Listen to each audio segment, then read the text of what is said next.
Welcome to the Deep Dive, your shortcut to being truly well-informed.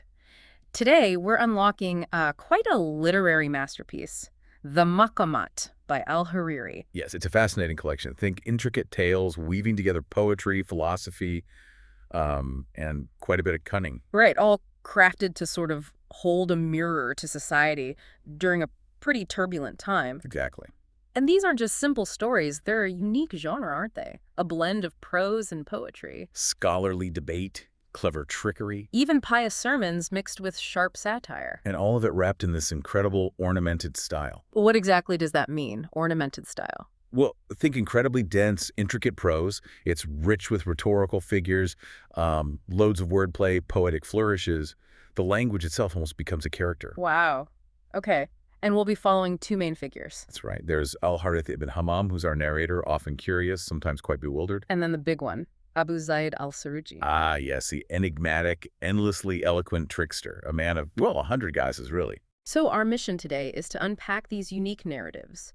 We want to explore how al-Hariri used wit, deception, and deep insight to comment on his society, on human nature. And the historical context is vital here. We're talking the 11th, 12th century, the decline of the Baghdad Caliphate. And the rise of these fascinating figures, the children of Sasan. Precisely. Mm-hmm. Abu Zayd is portrayed as one of them. It's a world where words are currency and truth. Well, truth is often slippery. It's important to understand, too, al-Hariri himself, he was a wealthy philologist, right? He wasn't just writing these in a vacuum. No, not at all. The Maqamat emerged during this time of significant upheaval, declining central power, religious strife, and, as you said, the emergence of these groups of vagabonds, tricksters. So he wasn't just entertaining, he was capturing the spirit of a complex society. Absolutely. Yeah. Using Abu Zayd as a lens, really, to examine its hypocrisies. That context is definitely crucial. And our first story, I think, perfectly illustrates this duality. Let's start with the Sana'a Maqama. Our narrator, al-Harith ibn Hammam, finds himself impoverished, wandering in Sana'a, the ancient capital of Yemen. He feels adrift, utterly alone. He puts it quite poetically, doesn't he? Something about the vicissitudes of time turning him into a beggar. Yeah, and the she-camel of wanderings carrying him off. He's got an empty purse and need behind his back. It sets a stark scene, makes him vulnerable, receptive to what happens next. And what happens next is pretty astonishing. He stumbles upon this huge crowd. They're gathered around a traveler described as pitiful and thin. And this is Abu Zayd. It is. He's openly weeping, delivering this incredibly passionate, moralistic sermon, condemning people steeped in delusions, lost in earthly pleasures, clothed in pride. But engaging in unrighteous deeds. Powerful stuff. He even quotes something like, "Your soul is your worst enemy." Right. And warns, death doesn't sleep, but you forget it.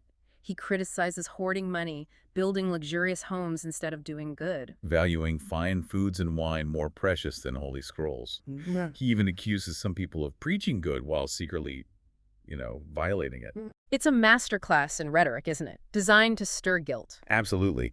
He paints this vivid picture of Judgment Day, the futility of wealth.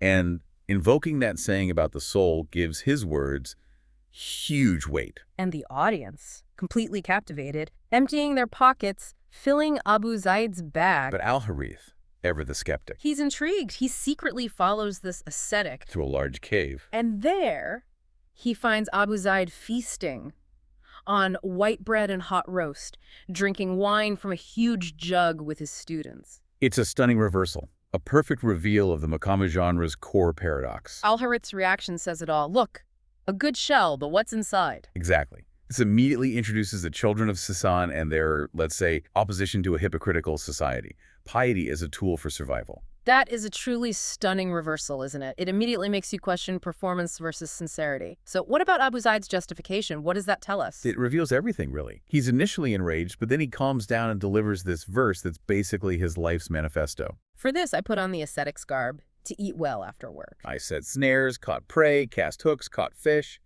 He's questioning the whole system. Why does fate give plenty only to the corrupt? So he's positioning his deception not just as trickery, but as adaptation. Precisely. A necessary adaptation to an unfair world. He's arguing for this pragmatic Sasanian morality against a religious morality he sees violated all the time. And al-Harith, despite his shock, seems drawn back to Abu Zayd's brilliance. He is. Which leads us nicely into the next story, the Hawan Maqama, where we see Abu Zayd push the limits of verbal persuasion. Right. Al-Harith recounts his lifelong quest for knowledge, always seeking out scholars, wanting to drink from the fount of wisdom. This makes him the ideal observer, maybe a bit naive sometimes, but perfectly primed to appreciate Abu Zayd's linguistic skill. Indeed. He finds Abu Zayd again in Holwan, medieval Iraq, still making a living with his sharp mind and fine life. Adopting various guises. Sometimes claiming noble lineage, sometimes a poor poet, sometimes a proud emir. Al-Harith notes how he waters souls with words, quenches their thirst for knowledge. Everyone wants to hear him. No one tried to contradict him, Al-Harith says. His speech was like rain quenching thirst. This really showcases that ornamented style you mentioned, the wordplay. Absolutely. Abu Zayd's mastery of language isn't just a skill, it's his identity, his survival tool. He's performing constantly. Which raises questions about rhetoric, about the performance of wisdom itself. Definitely. How it shapes perception, even reality. So years pass, Al-Harith misses his friend's company, returns home, visits a library, and an old man walks in. Thick beard, worn clothes, empty bag. Looks quite unassuming at first. But then, after some quiet, he just unleashes this torrent of eloquent words. He hears a neighbor admiring a verse by another poet. Abu Ubadah, I think. The verse is, white rose petals or sparkling hail. No, Yeah. her smile. A radiant row of wondrous pearls. Sounds nice enough. But the old man dismisses it, calls it mistaking a tumor for fat. Pretty harsh. To Abu Zayd, in disguise, it lacks real depth, true artistry. He's about to show them what real eloquence is. And he does. He improvises his own poem right there, much more vivid, about lips and teeth. Comparing them to pearls, hail, the scent of roses, imagery so rich you could almost see it. And then, just to drive the point home, two more spontaneous poems. One about tears like pearls spilled from the narcissus eye onto the crimson rose like hail. And another about a sorrowful beauty biting her finger, her banana finger with pearl-like teeth, her hair like black night, face like lovely day, just incredible verbal artistry. It really shows how the maqama uses rhetoric as both art and, well, a practical survival tool. Al-Hariri is celebrating the Arabic language here. Absolutely. Its beauty, its persuasive power, how it could be wielded with such precision. And it's this display that makes Al-Harith realize. What Abu Zayd did, despite the now silver beard. And Abu Zayd reflects on aging with this philosophical verse. Time walks heavily, today to wealth, tomorrow to the grave. Don't be blinded by deceitful glitter. You won't be wise without suffering and labor. It shows his complexity. He's not just a con artist. He's a philosopher, a commentator, aware of time, of struggle. The ornamented style highlights these deeper thoughts, even amid the trickery. Which leads us perfectly into our third segment, the maqama of 2 dinars. Here, Abu Zayd pushes persuasion even further.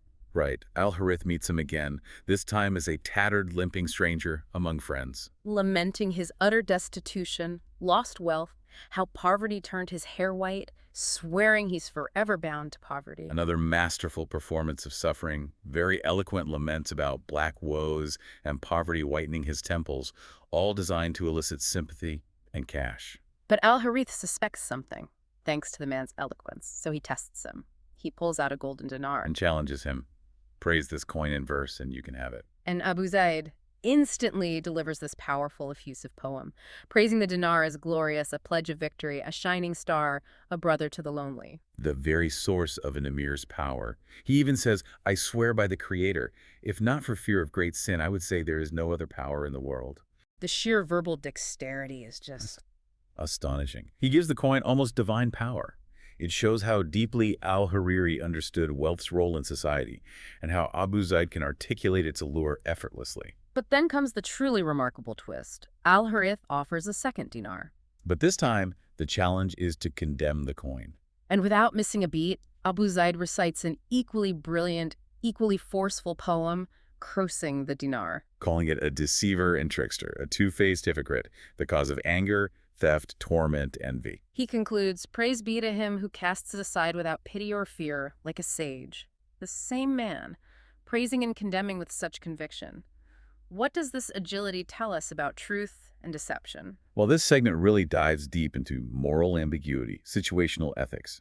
The dinar becomes this symbol, power, wealth, corruption. Abu Zayd's ability to argue both sides so brilliantly is staggering. It suggests truth can be fluid, shaped by perspective. Exactly. It's less about the coin itself, more about human perception and the value placed on it. Al-Harith, amazed, finally recognizes him and calls him out on the fake limp. And Abu Zayd's ultimate justification is incredible. He talks about his life shifting from plenty to want. And then quotes the Quran. "There is no sin on the lame and the sick. Is it permissible for you to argue with God?"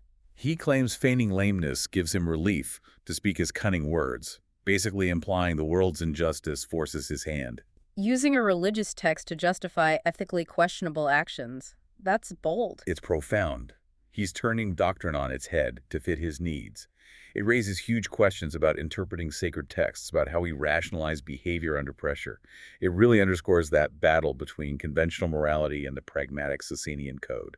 So, connecting all this to the bigger picture, Al-Hariri wasn't just telling stories. He was grappling with really deep societal, ethical questions of his time. Right. Using this unique literary form to explore human adaptability, the justifications we create for survival. Remember, Al-Hariri himself came from a wealthy, traditional religious background. So he used Abu Zayd to critique the hypocritical society, the devaluation of moral values he sought. Precisely. And the key insight, I think, is Al-Hariri's deliberate choice at the end. Even after showing Abu Zayd's pragmatic Sasanian morality as effective, he brings him to repentance in the final Basra Maqama. Why is that significant? It's not just plot. It's Al-Hariri subtly arguing that while society's flaws might force compromises, there's still this pull towards fundamental ethics. Maybe the world is at fault for creating tricksters, but true wisdom might still lie on higher moral ground. And Al-Harith's feelings are complex too. Despite being tricked, he consistently misses Abu Zayd's company. Which reflects Al-Hariri's own nuanced affection for his complex protagonist. He understands him, even if he doesn't fully condone him. And the legacy of the Maqamat is huge, isn't it? Influencing Persian, Jewish literature. Even European picaresque novels. Figures like Karl Marx admired its originality. Heine mentioned it. It has this timeless appeal. Its enduring impact really speaks to Al-Hariri's genius. He observed societal breakdown, hardship, the rise of figures like the children of Sasan. And his work shows how literature can dissect these complexities, offering insights that last centuries. Abu Zayd isn't a simple villain. He's human, shaped by his world, embodying wit and questionable ethics. So as we wrap up this deep dive, it's clear the Maqamat are much more than stories. They're this vibrant tapestry culture, language, moral questions. Offering a window into a specific time, but posing universal questions about integrity, survival, the sheer power of words. Al-Hariri really challenges us, doesn't he? Makes us consider how much of our own truth is shaped by circumstance, how often we might be swayed by eloquence, regardless of intent. That's a great point. The next time you encounter a persuasive argument, or maybe a seemingly pitiable figure, what stands out to you? Do you look for the shell, or what's inside? How does this maqama genre challenge your assumptions about narrative, character, and truth? It reminds us appearances can deceive, and the most compelling stories often explore those gray areas, forcing us to confront our own biases, our own ethics. We definitely encourage you to seek out Al-Hariri's Maqamat and continue your own deep dive into this endlessly fascinating world. You won't regret it. It's truly remarkable stuff.